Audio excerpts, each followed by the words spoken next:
Aristotle stands as one of the most influential thinkers in the history of Western philosophy. Born in 384 BCE in the town of Stagira in northern Greece, he would go on to develop a comprehensive system of thought that addressed nearly every area of human inquiry, from logic and metaphysics to ethics and biology, from politics to poetics, from physics to psychology. His ideas shaped philosophical thinking for more than 2,000 years, dominating medieval philosophy and continuing to influence contemporary thought in various ways. To understand Aristotle's view of reality is to encounter a mind that sought to make sense of the world through careful observation, systematic classification, and rigorous reasoning. Aristotle was a student of Plato at the Academy in Athens, studying there for nearly 20 years. But while he learned much from his teacher, Aristotle eventually developed views that diverged significantly from Plato's philosophy. Where Plato had argued that true reality consists of eternal, unchanging forms existing in a realm beyond the physical world, Aristotle insisted that reality is found right here, in the concrete individual things we encounter in everyday experience. A horse, a tree, a human being, these individual substances are what is most real, not some abstract universal form of horseness or treeness or humanity existing apart from particular horses and trees and humans. This fundamental disagreement with Plato shaped much of Aristotle's philosophy. He wanted to explain the world we actually live in, the world of changing, developing, decaying things, without appealing to a separate realm of unchanging forms. He wanted to understand how things come to be and pass away, how they grow and change, how they function and fulfill their natures. And he wanted to do this by studying the things themselves, by careful observation and analysis of the natural world, not by turning away from this world towards some transcendent reality beyond it. Central to Aristotle's understanding of reality is his concept of substance. For Aristotle, substances are the primary beings, the fundamental entities that exist in their own right rather than depending on something else for their existence. Individual things like this particular horse or that particular tree are substances. They exist independently, serve as subjects for properties and changes, and persist through time despite undergoing various modifications. Substances are what truly exists, and everything else, all the qualities and relations and changes we observe, exist only as properties or modifications of substances. But what makes something a substance? What is it that unifies the various properties and characteristics of a thing into a single, persisting entity? This question led Aristotle to develop his theory of hylomorphism, the doctrine that every physical substance is composed of two principles, matter and form. These are not two different things that could exist separately and then somehow get combined. Rather, they are two complementary aspects or principles of the one concrete substance. Matter is the material out of which something is made, the potential that can take on various forms. Form is the structure or organization that makes the matter into a specific kind of thing with specific characteristics and capacities. Consider a bronze statue. The bronze is the matter, the material substrate that can be shaped in various ways. The specific shape that the sculptor has given to the bronze, the arrangement that makes it into a statue of a particular figure, rather than just a lump of bronze or a statue of a different figure. This is the form. The bronze and the shape are not two different things that exist separately. They exist together in the one concrete statue. The matter provides the substrate, the stuff that takes on the form. The form provides the structure, the organization that makes the matter into this particular thing, rather than something else. This might seem like a simple or even obvious point, but it has profound implications for how we understand the nature of reality. Form and matter are correlative concepts. Every physical thing has both matter and form. The matter is what can potentially be shaped or organized in various ways. The form is the actuality, the specific organization or structure that the matter currently has. And the form is what makes the thing what it is, what determines its identity and its nature. The bronze statue is a statue rather than a bowl or a sword because of its form, because of the specific shape and structure that has been imposed on the bronze. Aristotle applied this hylomorphic analysis not just to artifacts like statues, but to natural substances as well. A living tree is composed of matter, the physical materials that make up its trunk and branches and leaves, and form, the organizing principle that makes these materials into a living tree rather than just a collection of wood and cellulose. A human being is composed of matter, the flesh and bones and organs that constitute the body, and form, which for humans is the soul, the principle that organizes the body and makes it a living, sensing, thinking human being rather than a corpse. This last point is important. For Aristotle, the soul is not a separate immaterial substance that inhabits the body like a ghost in a machine. The soul is the form of the living body, the principle of organization and life that makes the body alive and capable of the activities characteristic of living things. Just as the shape of the bronze statue cannot exist separately from the bronze that has that shape, so the soul cannot exist separately from the body whose form it is. Soul and body are not two different things, but two aspects of the one living substance. The soul is what the body is when it is alive and functioning properly. The body is the matter that has the soul as its form. This might seem to make the soul too dependent on the body, too tied to matter to survive bodily death. And indeed, Aristotle's views on personal immortality are complex and have been debated by scholars for centuries. For most of the soul's functions, Aristotle seems to have believed they cannot continue without the body. Sensation requires sense organs. Emotion requires bodily changes. Even imagination seems to involve physical processes. But Aristotle also spoke of the intellect as being separable and perhaps immortal, though what exactly he meant by this and how it fits with his general hylomorphic theory remains unclear. The distinction between matter and form is not absolute or fixed. What counts as matter in one context might be form in another. Consider the relationship between bronze and the statue. The bronze is the matter, and the statue's shape is the form. But bronze itself is a compound of copper and tin. So relative to copper and tin, bronze is the form, the specific mixture or alloy that makes these metals into bronze. And copper and tin themselves are composed of smaller particles or elements, so they too are formed relative to their own constituent matter. This relativity of matter and form, this way that form in one analysis becomes matter in another, reflects the hierarchical structure of reality as Aristotle understood it. At each level of organization, matter is what can potentially take on various forms, and form is what actualizes that potential in a specific way.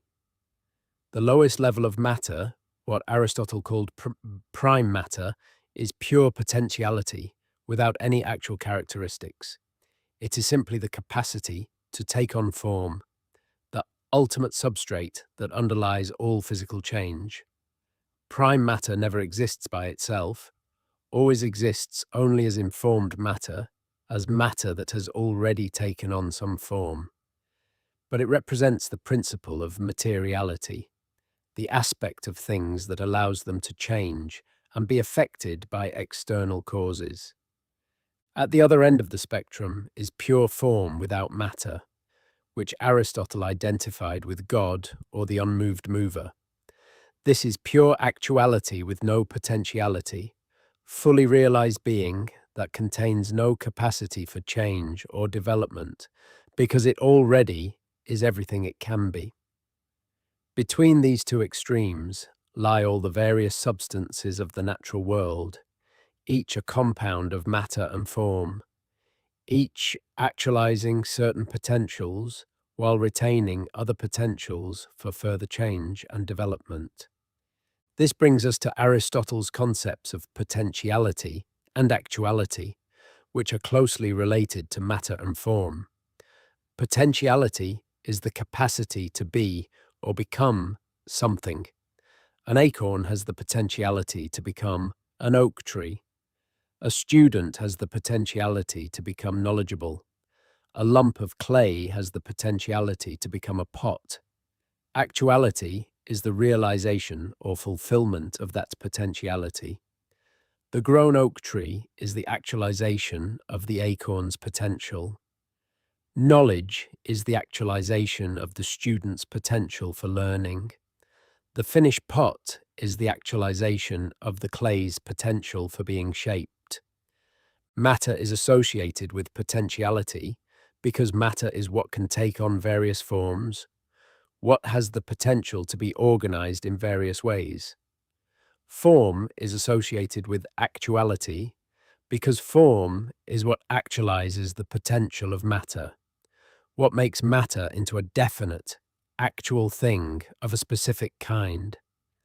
But the connection is not absolute. Even formed matter retains certain potentials for further change. The bronze statue, which is actual bronze formed into a specific shape, still has the potential to be melted down and recast into a different shape. The oak tree, which is the actualized acorn, still has the potential to grow taller, to produce more acorns, and eventually to decay and die. Change, for Aristotle, is the actualization of a potential as such. When the acorn becomes an oak tree, this is not a movement from pure non-being to being. The oak tree did not come from nothing. Rather, something that potentially was an oak tree, namely the acorn, became actually an oak tree. The potential that was present in the acorn became actualized. Change is thus intelligible as the realization of pre-existing potentials, not as mysterious emergence from nothing or equally mysterious passage from pure non-being to being. This understanding of change allowed Aristotle to respond to certain puzzles that had troubled earlier Greek philosophers. The Eleatic philosophers, particularly Parmenides, had argued that change is impossible because it would require something to come from nothing or to pass into nothing, both of which are incoherent. If something exists, it cannot come to be because it already exists. If something does not exist, it cannot come to be because nothing comes from nothing. Therefore, they concluded, change is impossible, and the world of change we seem to perceive is illusory. Aristotle's response was that change does not require passage from absolute non-being to being. It requires only the actualization of a potential that already exists in some matter. The oak tree comes from the acorn, not from nothing. The potential for being an oak tree was present in the acorn, and growth is simply the actualization of this potential. Aristotle's analysis of causation is another central aspect of his view of reality. He identified 4 types of causes, or explanatory factors, that must be considered in giving a complete account of why something is the way it is. These are traditionally called the four causes, though Aristotle's term, atia, might be better translated as explanatory principle or reason why. The four causes are the material cause, the formal cause, the efficient cause, and the final cause. The material cause is the matter out of which something is made. For a bronze statue, the material cause is the bronze. For a house, the material causes include the bricks and wood and other materials from which it is built. The material cause explains what something is made of, what substrate or stuff composes it. The formal cause is the form or structure that makes the matter into the specific kind of thing it is. For the statue, the formal cause is the shape or design that makes the bronze into a statue rather than something else. For a house, the formal cause is the arrangement and organization of the materials that makes them into a dwelling rather than just a pile of construction materials. The efficient cause is what brings something into being, what triggers or produces the change that results in the thing's existence. For the statue, the efficient cause is the sculptor who shapes the bronze. For a house, the efficient causes include the builders who assemble the materials. For an oak tree, the efficient cause includes the parent tree that produced the acorn. The efficient cause is often what we think of as the cause in the ordinary sense, the agent or event that makes something happen. The final cause is the purpose or end for which something exists or is done. For the statue, the final cause might be to honor a god or commemorate a person. For a house, the final cause is to provide shelter. For an oak tree, the final cause is the mature functioning of a fully developed oak, the realization of the tree's nature. The final cause explains not what something comes from, but what it is for, what goal or end it serves or tends toward.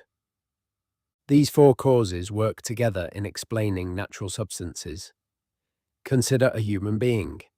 The material cause is the flesh and bones and organs that compose the body. The formal cause is the soul, the organizing principle that makes the body a living human being. The efficient cause includes the parents who generated this individual. The final cause is the mature, flourishing life of a fully developed human being, the realization of human nature and capacities. A complete understanding of what a human being is requires considering all four causes, not just one or two. Aristotle's inclusion of final causes, purposes, or ends in his analysis of nature is one of the most controversial aspects of his philosophy. Modern science generally eschews final causes, explaining natural phenomena through material and efficient causes alone.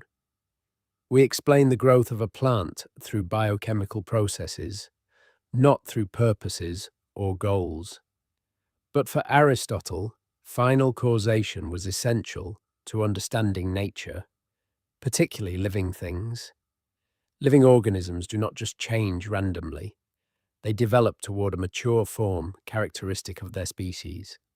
An acorn develops into an oak tree, not into a pine tree or a rose bush. This directedness, this regular development toward a characteristic end, suggests to Aristotle the operation of final causation. The final cause of a natural substance is its nature, the full realization of what it is to be the kind of thing it is. This nature is present in the thing from the beginning as a potential to be realized through development. The acorn has within it, in potential form, the nature of the oak tree it will become if it develops normally. The puppy has within it the nature of the adult dog it will become through growth and maturation. Nature, for Aristotle, is an internal principle of motion and rest, a capacity within the thing itself to develop in certain ways toward certain ends. This teleological understanding of nature, this seeing of purposes and ends at work in natural processes, gives Aristotle's philosophy a very different flavor from modern mechanism, where modern science sees random variation and natural selection. Aristotle saw goal-directed development. Where we see blind physical processes, he saw the working out of natural purposes.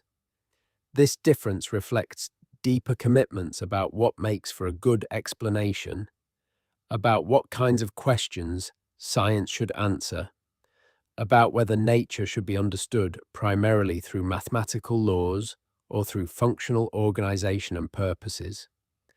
Aristotle's teleology extends to his ethics as well. Just as the acorn has a natural end or purpose in becoming an oak tree, so humans have a natural end or purpose in living a certain kind of life. The good for humans, what makes human life go well, is achieving eudaimonia, often translated as happiness or flourishing. But eudaimonia is not just subjective contentment or pleasure. It is objective flourishing, the full realization of human nature and capacities. Just as a good knife is one that cuts well, fulfilling its function, a good human life is one that fulfills human nature, actualizing characteristically human capacities in excellent ways. What are the characteristically human capacities? For Aristotle, the most distinctive human capacity is reason, the ability to think and understand and deliberate. Other animals have the capacity for nutrition and growth, for sensation and motion. But only humans have rational souls capable of abstract thought, of understanding universal principles, of deliberating about actions and making choices based on reasons. So the best human life, the life that most fully realizes human nature, will involve the exercise of reason. Virtuous activity in accordance with reason is what constitutes human flourishing. The intellectual virtues like wisdom and the moral virtues like courage and temperance represent different excellences of rational human nature. This connection between nature and normativity, between what we are and what we should aim to become, is characteristic of Aristotle's thought. Our nature is not just a fixed set of facts about us. It includes potentials to be realized, capacities to be developed, a characteristic form of life to be achieved. Ethics is thus grounded in nature, in the facts about human nature and what constitutes its flourishing. This is very different from modern approaches to ethics that often see a sharp separation between facts and values, between descriptions of how things are and prescriptions about how they should be. Aristotle's view of reality also includes his theory of categories, his classification of the different ways things can be said to exist, or the different kinds of being. The most fundamental category is substance, the independent beings that exist in their own right. But substances have various properties and stand in various relations, and these too have a kind of being, though a dependent being. Substances have qualities like color and temperature. They have quantities like size and number. They stand in relations like being next to or being larger than. They engage in actions and undergo changes. All of these qualities and quantities and relations and actions and so on are ways that substances can be or be characterized, but they are not themselves substances. They depend on substances for their existence. There cannot be a color that is not the color of something, a size that is not the size of something, an action that is not the action of some agent. This distinction between substance and its various attributes or modes is fundamental to Aristotle's metaphysics. Substance is primary, both in definition and in existence. We cannot define qualities or actions without reference to the substances that have those qualities or perform those actions. And qualities and actions cannot exist without substances to qualify or act, but substances can exist without any particular quality or action. A dog can change color or cease barking without ceasing to be a dog, but there cannot be barking without some dog or other animal doing the barking. Within the category of substance, Aristotle distinguishes between primary substances and secondary substances. Primary substances are individual concrete things, this particular horse or that particular tree.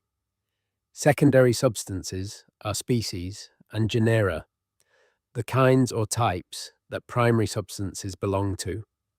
Horse and animal are secondary substances, universals that are predicated of individual horses, but do not exist independently of those individuals. Aristotelian realism holds that universals are real, they have some kind of being, but they exist in the particulars rather than in a separate realm as Plato believed. This view of universals represents Aristotle's middle path between Platonic realism, which places universals in a transcendent realm, and nominalism, which denies that universals have any reality beyond just being names we apply to similar individuals. For Aristotle, when multiple individuals share a common nature, when there are many horses, all of which are horses, this commonality is real but exists in the individuals themselves, in their shared form or essence, not in some separate realm. The universal horse exists wherever and whenever particular horses exist, as the common nature or essence that makes each of them a horse. Aristotle's understanding of essence is closely related to his hylomorphism. The essence of a thing is its form, what makes it the kind of thing it is. The essence of a human is the rational soul, the form that organizes matter into a living, thinking human being. The essence of a horse is the equine soul, the form that makes something a horse rather than some other animal. Essences are not changeable or arbitrary. Each kind of thing has a definite nature, a set of characteristics that makes it what it is, that determines what is possible and appropriate for things of that kind. This essentialism has been both influential and controversial. It underlies classical logic, where inference rules depend on fixed meanings and definitions. It shapes traditional taxonomy in biology, where species are understood as having fixed essential characteristics. It influences ethics, where good is defined relative to the proper function or purpose of each kind of thing. But it has been challenged by evolutionary biology, which sees species as populations of varied individuals gradually changing over time, rather than as fixed types with unchanging essences. It has been questioned by pragmatist and nominalist philosophers who doubt whether things really have fixed natures independent of our conceptual schemes and purposes. Aristotle's view of motion and change is another important aspect of his understanding of reality. As already noted, Aristotle defined motion or change as the actualization of a potential as such. But he also classified changes into different types. There is change with respect to substance, generation, and corruption, the coming into being and passing away of substances. There is change with respect to quality, alteration, as when something changes color or temperature. There is change with respect to quantity, growth and diminution, as when something becomes larger or smaller. And there is change with respect to place, locomotion, as when something moves from one location to another. All change, for Aristotle, requires several factors.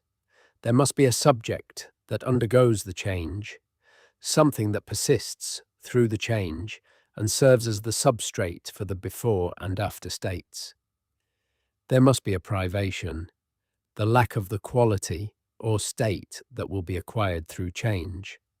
And there must be a form that is acquired, the quality or state that comes to characterize the subject after the change.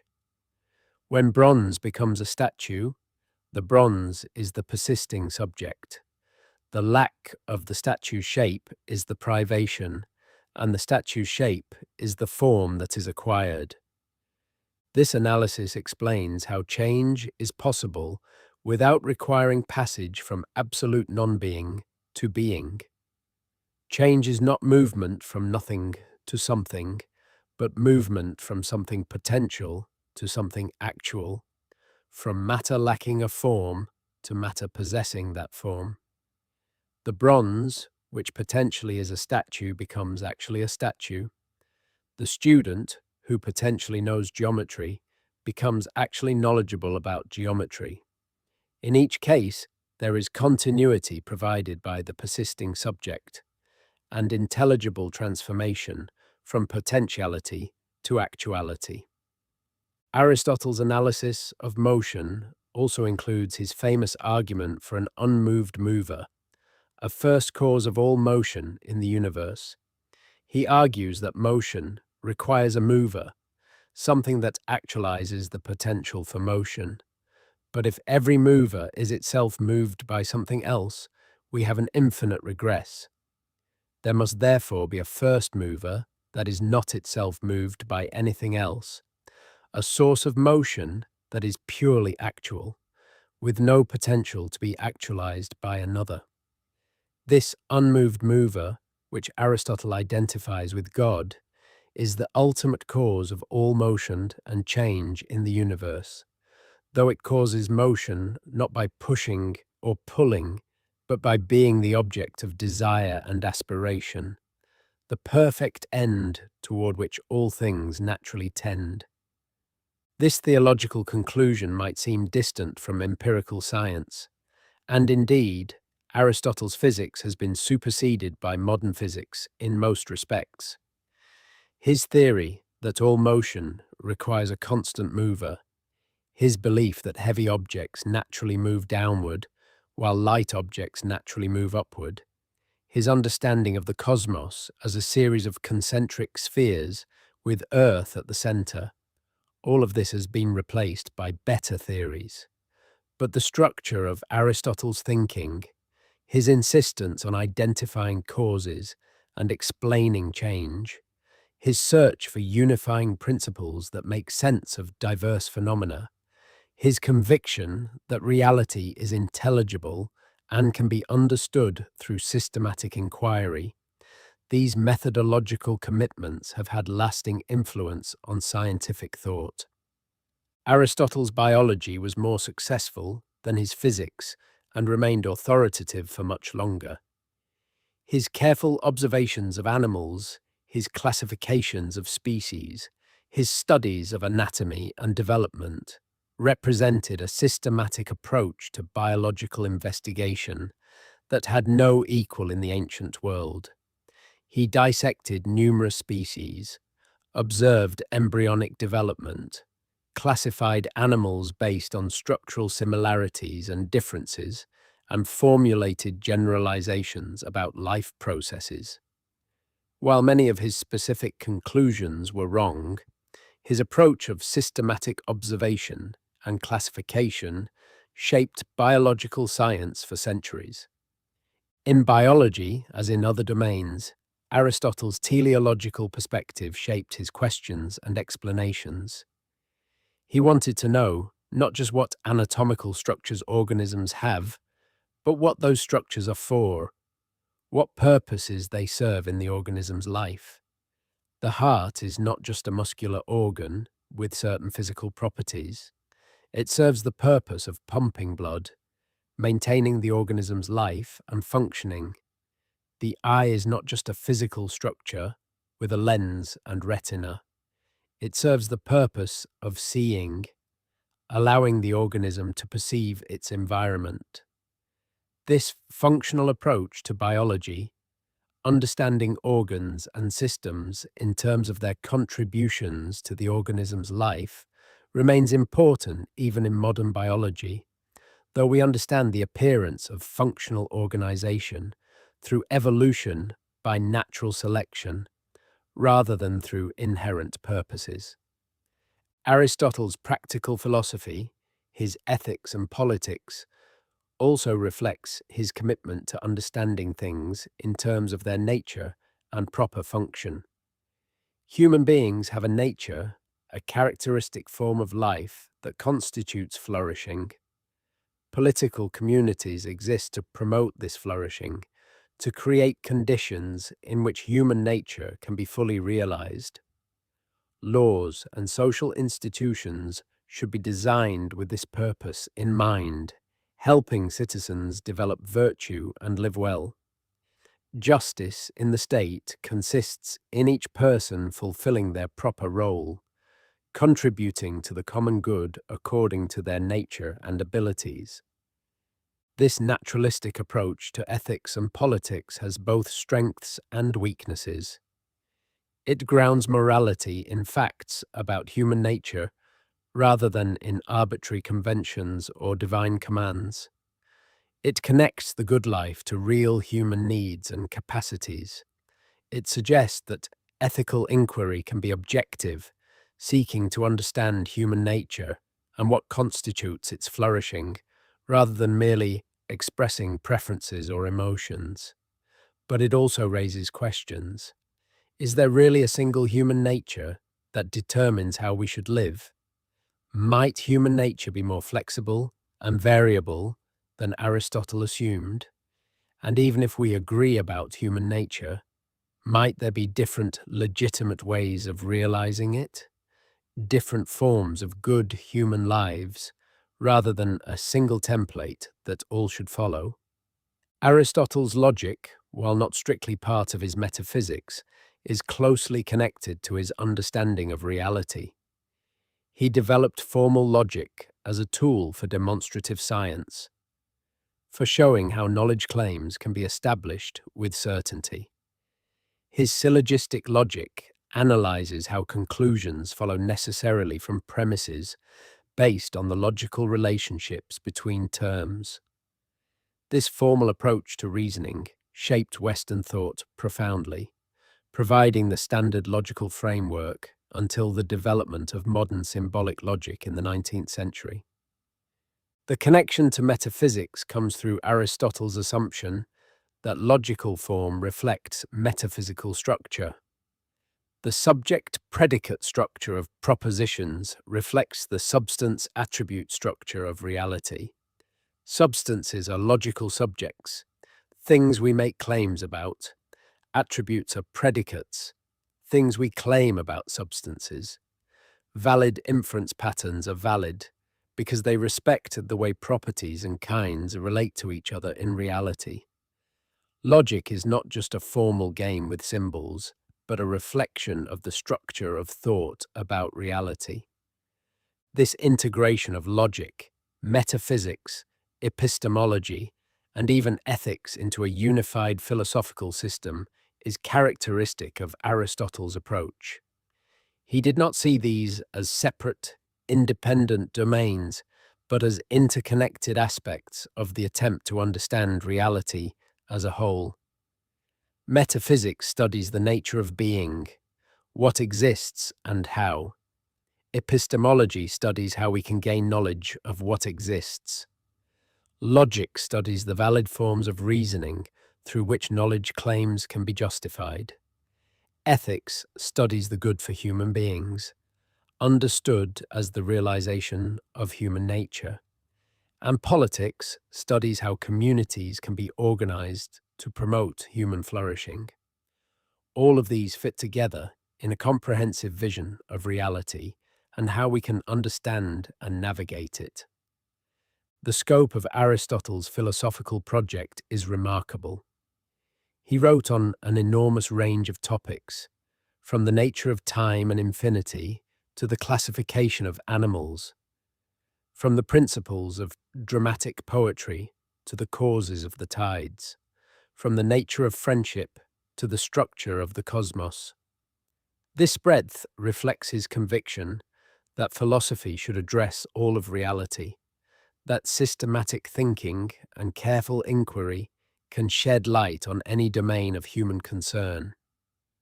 While later philosophy would become more specialized, dividing into separate disciplines with their own methods and questions, Aristotle represents an earlier stage when philosophy was more unified, when a single thinker could reasonably hope to make contributions across the entire range of philosophical and scientific questions.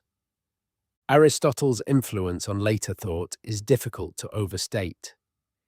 His works were lost to the Latin West during the early Middle Ages, but were preserved and studied in the Islamic world, where philosophers like Avicenna and Averroes developed sophisticated interpretations and extensions of Aristotelian philosophy. When Aristotle's works were reintroduced to Western Europe in the 12th and 13th centuries, they revolutionized philosophical and theological thought. Thomas Aquinas integrated Aristotelian philosophy with Christian theology, creating a synthesis that would dominate Catholic thought. Universities organized their curricula around Aristotelian texts. The scientific revolution of the 16th and 17th centuries defined itself partly through rejection of Aristotelian physics. But even in rejection, Aristotle's framework shaped the questions and problems that modern science addressed. In contemporary philosophy, Aristotle's influence continues in various ways. Virtue ethics revives Aristotelian approaches to moral philosophy, focusing on character and human flourishing rather than on rules or consequences. Neo-Aristotelian metaphysics defends substance-based ontologies and explores the implications of hylomorphism for contemporary problems. Philosophy of biology engages with questions about biological functions and natural kinds that echo Aristotelian themes. Even philosophers who reject specific Aristotelian doctrines often frame their views in dialogue with Aristotle, defining their positions through contrast or comparison with his. What makes Aristotle's philosophy perennially interesting is not just its historical influence, but its substantive engagement with fundamental questions about reality. How do we understand change and stability, unity and diversity, potentiality and actuality? What makes something the kind of thing it is? How do parts relate to wholes? What is the difference between what something is made of and what it is? How do purposes and functions fit into our understanding of nature? These questions remain philosophically significant, and Aristotle's answers, while often revised or rejected, continue to provide one important starting point for thinking about them. Aristotle's vision of reality is one of an ordered, intelligible cosmos in which everything has its place and purpose. Natural things are not random collections of properties, but unified substances with characteristic natures. Change is not chaotic but directed, the actualization of potentials according to natural patterns. The world can be understood because it has structure, because there are real kinds and real causal connections that our thinking can grasp.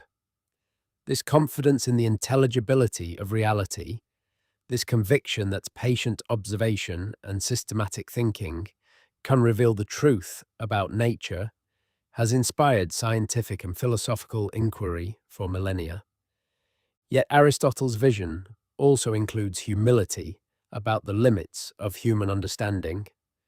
We can know the principles and causes of things, but our knowledge is never complete or perfect. We see through a glass darkly, grasping general patterns and structures, but missing many details and connections. The complexity of nature exceeds any theory we might construct. Our concepts and categories are tools for understanding, not perfect mirrors of reality's structure. Philosophy and science are ongoing enterprises, always capable of refinement and revision as we learn more and think more carefully. This combination of confidence and humility, of systematic ambition and recognition of limits, characterizes Aristotle's philosophical temperament. He believed that reality could be understood, that careful inquiry would reveal truth, that reason was a reliable guide. But he also knew that understanding comes slowly and imperfectly, that many questions remain unsettled, that different perspectives might capture different aspects of truth. His willingness to engage with problems from multiple angles, to consider objections to his views, to revise and refine his positions, made him not just a systematic thinker, but a genuinely philosophical one, committed to following the argument wherever it led. The picture of reality that emerges from Aristotle's philosophy is one of organic unity and purposeful development. The cosmos is not a machine running on clockwork principles, but a living whole in which each part contributes to the functioning of the whole. Individual substances are not arbitrary collections of atoms, but organized wholes with characteristic natures and purposes. Living things especially exemplify this organic unity, developing from potential to actuality according to natural patterns, each fulfilling its own characteristic form of life. Human beings find their place in this ordered whole by actualizing their nature through virtuous activity and rational contemplation, achieving flourishing by becoming fully what they have the potential to be. This vision has limitations that later philosophy and science have revealed. Nature is not as purposeful as Aristotle thought. Species do not have fixed essences, but are populations of varying individuals evolving over time. The cosmos is not geocentric or hierarchically ordered with Earth at the center and God at the periphery. Much change is random rather than directed. The physical world is more mathematical and mechanical than organic and purposeful. Yet even with these corrections, Aristotle's fundamental insights about the structure of reality, about the relationship between form and matter, potentiality and actuality, substance and attribute, continue to inform philosophical reflection on the nature of being and becoming. Perhaps what matters most about Aristotle is not whether his specific doctrines are correct, but how he approached philosophical questions. He combined careful empirical observation with systematic theoretical reflection. He sought to understand things in terms of their natures and causes, rather than merely describing surface appearances. He recognized that good explanations must be appropriate to their subject matter, that biological explanations differ from physical explanations, that ethical reasoning has its own standards, distinct from mathematical proof.